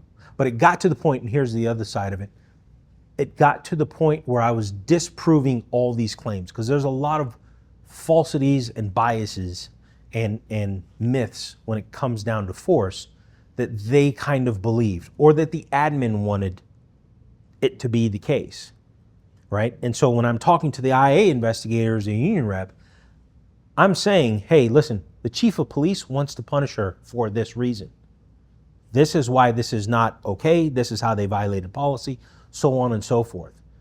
And it got to the point where IA, the administrators in IA recognized, hey, he's just a union rep. We don't have to write anything that he said. We don't have to pay attention to him at all, right?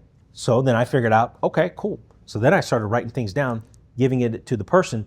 If that person submits it, if that person hands it to the IA investigator, it must be included in the file.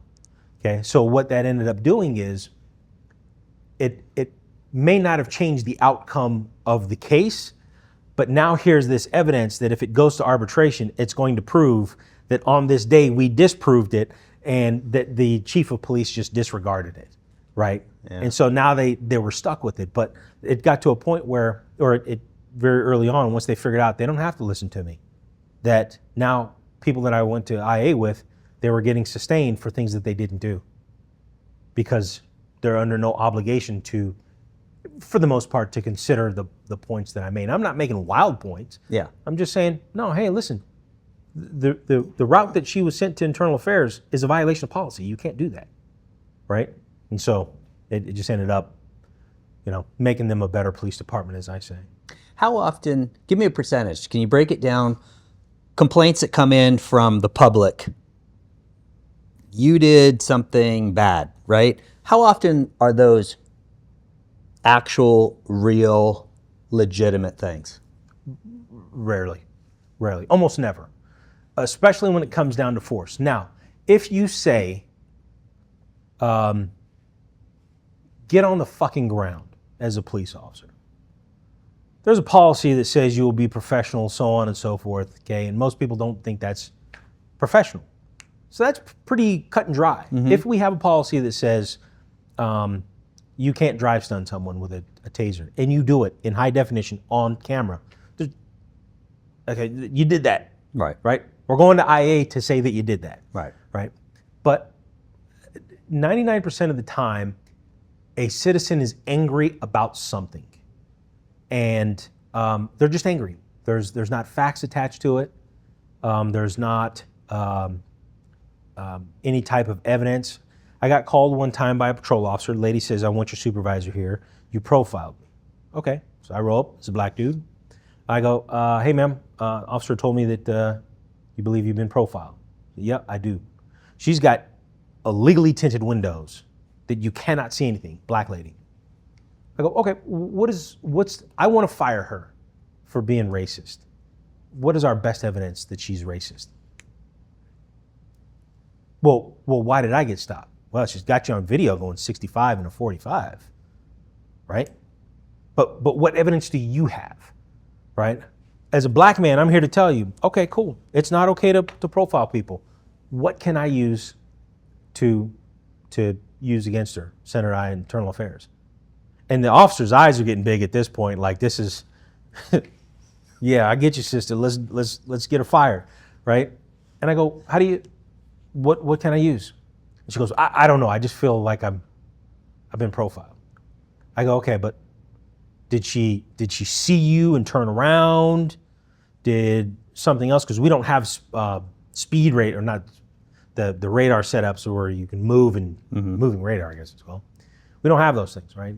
Did she see you and do a double take where your window's down, so on and so forth? She goes, no. I go, so are we just talking about a feeling at this point? She goes, yeah, I think so. I go, okay. All right, anything I can do for you? I turn to the officer, I go, hey, you writing her a ticket? She goes, yeah. Okay. Cool. I said, ma'am, she's gonna write you a ticket. If you discover something in the meantime, there's information on how to fight the ticket. Here's the number in Internal Affairs. Here's my business card. Good luck. Yeah. Okay, and that's it. It was a feeling, and I've had those feelings Right. before, but I've investigated, for 4 years I investigated allegations of excessive force, which they are rare in a police department.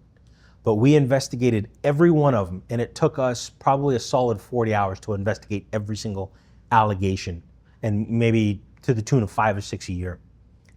Not a single one of them was anywhere near sustained. I had a investigation where a gay couple accused a black police officer of being rude, and they didn't know that we had body cameras on. And so when the ladies, when we're doing the investigation, when the lead investigator is talking to the person, the guy's like, yeah, I'm just surprised that a black man would do that to a gay couple. And it was a black homeowner who did something that the gay couple didn't like, and they filed a complaint. And this guy was a very notable figure in the gay community. I live in Henderson because it's peaceful, so on and so forth. And for you to, for this man to do this, and then your officer to be so unprofessional about it because we're gay. And then I remember June, the detective, goes, yeah, hey, listen, I hear you, that's not acceptable. And so we're gonna review the body camera video. And this officer's gonna be held accountable. And he goes, well, body camera video? Yeah, the officer's wearing a body camera video. And we're gonna get to the bottom of it. If this officer was unprofessional, he will be dealt with.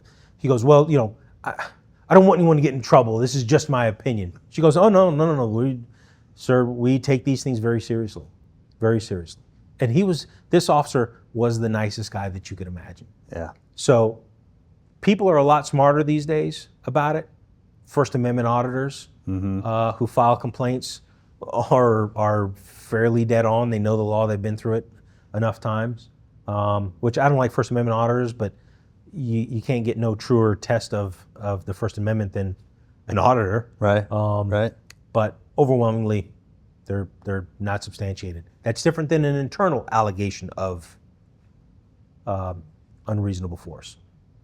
And those two are often wrong in some way, but they're if you as a agent make a complaint against another agent, or as a supervisor you make a complaint, oftentimes there's teeth to that.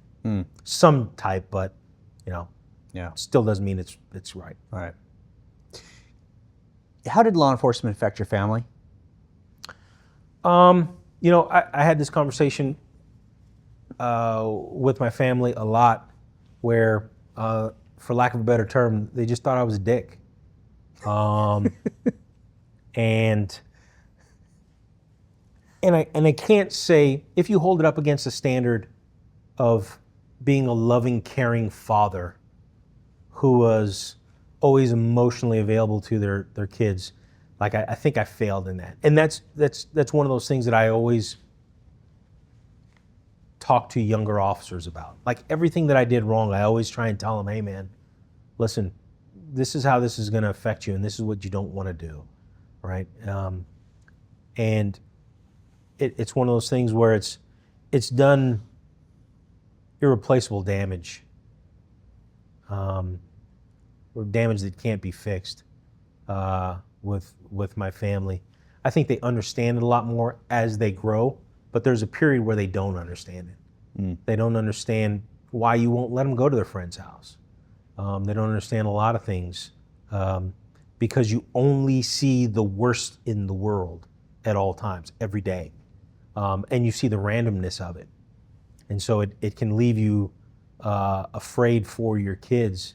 And so, unfortunately, fortunately, I see a lot of officers who because of guys like me saying, hey man, don't do that to your family. Don't do those things. You asked me earlier about bringing those things home. September 26, 2011, I was involved in a shooting. And I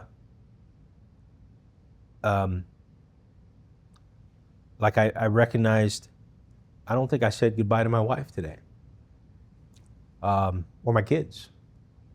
But in the next few minutes, one of us is going to be dying. One of us is going to be trying to kill each other. And it's just one of those things that this might be it for me. Thankfully, I had trained enough that I knew that I'm not a religious person, but this is where I'm supposed to be today. I'm supposed to be in this car pursuing this guy today. I had trained for thousands of hours. This is the guy that you prepare for, right? I was 12 or 13 years in law enforcement, but this is what I'm supposed to be doing right here, right now. And I'm gonna get this guy before he gets me. And I'm with Chris, and I'm with Rob, and I'm with Roger, and these guys are all good dudes. I know every one of their wives, and we're gonna come out ahead here. And sure enough, we came out ahead. But there's some things that happened in that where I'd split away from them to protect the citizens from that guy getting to them. That's when the gunfire happened in a traffic circle. And at the moment the gunfire happened, I'd split away from my friends and I felt I abandoned them. And I can't talk about it too long, too much, or I'll start to break down, because that will always be with me. The idea that I abandoned my friends will always be with me. And I tell you that because as soon as it's done and over with, we walk over to the bad guy. I start patting people down to make sure they don't have bullet holes in them. My buddy Dave walks over it, and I'll never forget, he's leaning over. This guy goes, "It's all right, buddy. We're going to take care of you. You're going to survive." Right? And we immediately start rendering aid to that guy. And they ask me, "Hey, do you want to call your wife?" I go, "No, I don't want to worry her. I don't want to call. I don't say anything about it."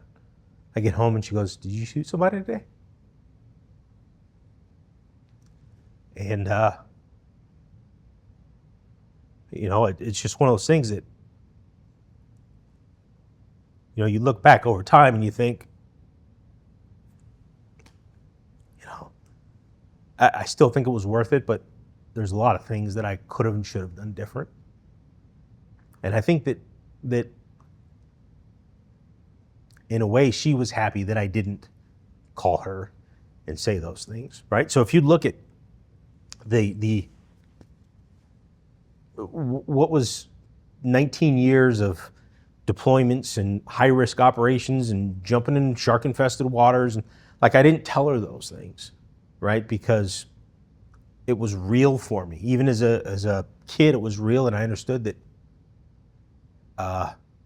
man, this shit's unreasonably dangerous.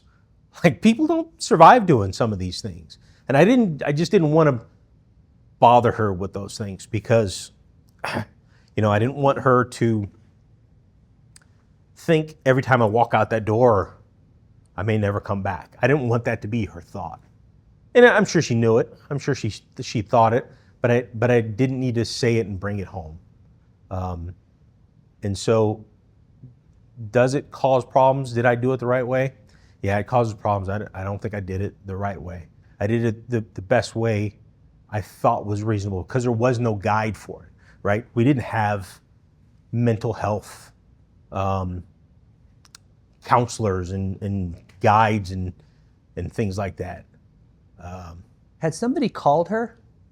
I guess so. Yeah. You know what? I'm sure I knew at the time how it happened, but I was just wondering if you just came home and you had this look and she just, but you know, somebody probably called her. yeah, I'm sure she knew. I'm sure someone called her and said, "Hey, don't panic. Everyone's okay." Okay. But I can't remember. I remember just getting home and I didn't want to bother her with it. Not like, I go home and I start cleaning the house and doing all this other stuff. Like I don't want to bother her with this. I just didn't want it to be a factor. We were in the right. I tried to live my life right up to that point. I tried to take care of citizens.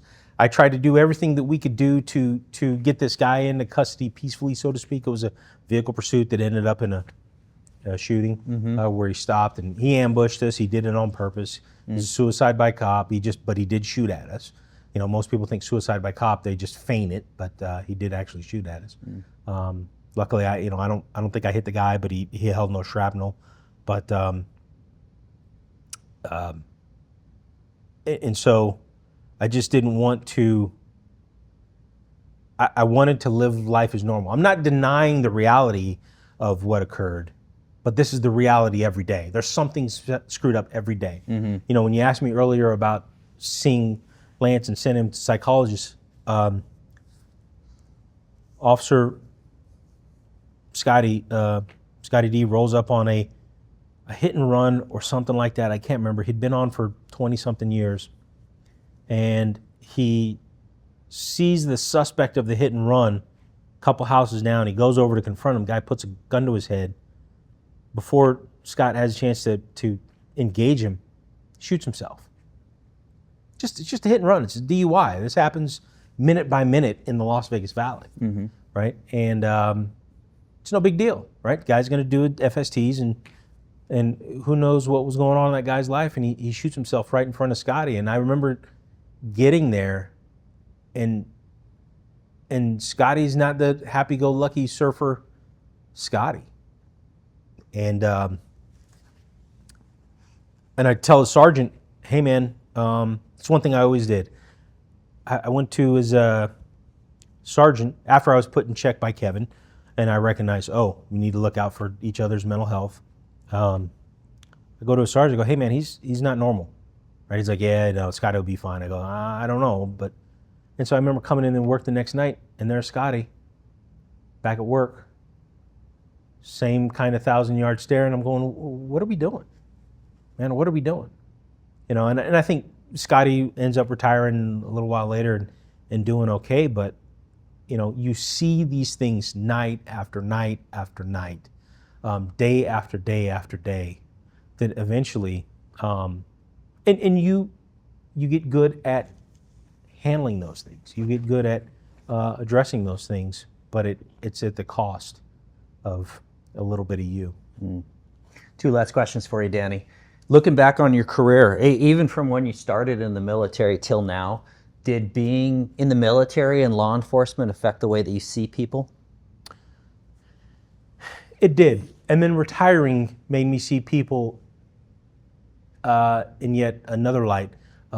It changes the way you see people because you can see the unpredictability in individuals. And I remember watching a video in Florida where guys got a gun and the whole neighborhood's out and they're begging the cops not to shoot this guy.